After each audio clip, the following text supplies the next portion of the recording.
रघुकुल रीति सदा चली आई, प्राण जाई पर वचन न जाई।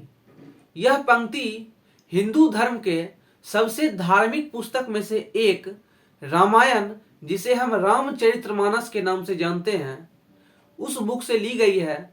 और वह बुक हिंदू धर्म का सबसे धार्मिक बुक में से एक माना जाता है, सबसे धार्मिक पुस्तक में से एक माना जाता है। तो आइए हम रामायण पे चर्चा करते हैं, रामायण बुक की कुछ बातें जानते हैं। तो आइए वीडियो को शुरू करते हैं। हेलो एवरीवन, मैं शिवम स्वरूप आप सभी का स्वागत करता हूं आपके अपने YouTube channel odd even classes पर। दोस्तों, आज का टॉपिक है रामचरितमानस, जिसे हम रामायण के भी नाम से जानते हैं। तो आइए हम रामचरितमानस किसे कहते हैं, आइए हम सबसे पहले जानते हैं।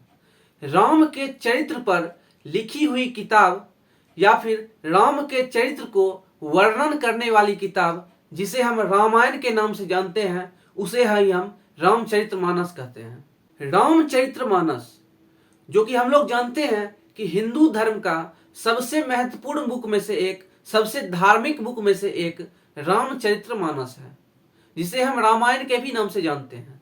लेकिन रामचरितमानस यह सिर्फ केवल हिंदू का ही बुक नहीं है। किसी भी मानव का, किसी भी मनुष्य का कैसा चरित्र होना चाहिए, उसका कैसा व्यवहार होना चाहिए, रामचरितमानस हमें यही बताता है।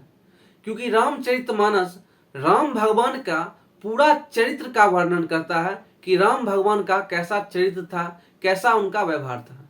इसलिए मैं चाहता हूं कि अगर आप लोग रामायण को नहीं पढ़े होंगे तो एक बार, कम से कम पूरी जिंदगी में एक बार रामायण को जरूर पढ़िए, रामचरितमानस को जरूर पढ़िए। पूरी जिंदगी में कम से कम एक बार तो जरूर पढ़िए। तो आपको पता चल जाएगा कि राम भगवान का चरित्र कैसा था और हम लोग को रामायण क्यों पढ़ना चाहिए और क्यों हम लोग को रामायण से सीख लेनी चाहिए। रामचरितमानस में एक चौपाई है, रघुकुल रीति सदा चली आई, प्राण जाई पर वचन न जाई। वैसे तो रामचरितमानस की जितनी भी चौपाई है वह अपने आप में ही अद्भुत चौपाई है। उसको अगर आप समझिएगा तो आपको पता चलेगा कि रामचरितमानस कहते किसको हैं, मानव का, मनुष्य का चरित्र कैसा होना चाहिए। लेकिन मैं इस चौपाई को आपको पहले बताता हूं, समझाता हूं कि इस चौपाई क्या कह रहा है। रघुकुल रीति सदा चली आई, प्राण जाई पर वचन न जाई। इसका मतलब हुआ कि अगर आप किसी एक को कुछ वादा कर देते हैं, किसी को कुछ वचन दे देते हैं, तो उसे जरूर ही पूरा करना चाहिए। मरते दम तक कैसे भी करके उसे पूरा करना चाहिए, चाहे इसके लिए आपकी प्राण की ही आहुति देनी पड़े। लेकिन वहीं आजकल की दुनिया में, अभी के समय में, अगर हम किसी को कुछ वादा कर देते हैं तो उसको पूरा नहीं कर पाते हैं, उसको हम पूरा नहीं करते हैं, उसको भूल जाते हैं। लेकिन रामायण हमको कहता है कि अगर आप किसी को कुछ वादा करते हैं तो उसको जरूर ही पूरा करना चाहिए। जैसे कि आप लोग देखते होंगे, जितने भी राजनेता हैं, जितने भी नेतागण हैं, वे सभी इलेक्शन के टाइम में बहुत सारे वादा करते हैं, बहुत सारे इलेक्शन में लिखते हैं कि हम ये करेंगे, ये देंगे, ये देंगे। लेकिन उनमें से कुछ देते हैं और कुछ नहीं देते हैं। तो वे लोग तो सिर्फ रामायण को पढ़ते हैं और रामायण को मानते हैं, रामायण पे राजनीति भी करते हैं, राम भगवान पे राजनीति भी करते हैं, लेकिन उनका पालन नहीं करते हैं, उनकी कही हुई बातों को नहीं मानते हैं।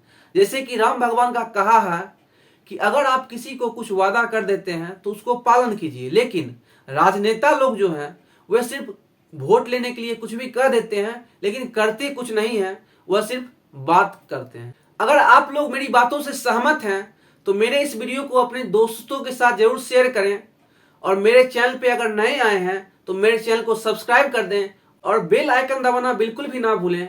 अगर आप नोटिफिकेशन पाना चाहते हैं सबसे पहले तो बेल आइकन को जरूर प्रेस कर दें। ठीक है दोस्तों, thank you for watching this video. Thank you.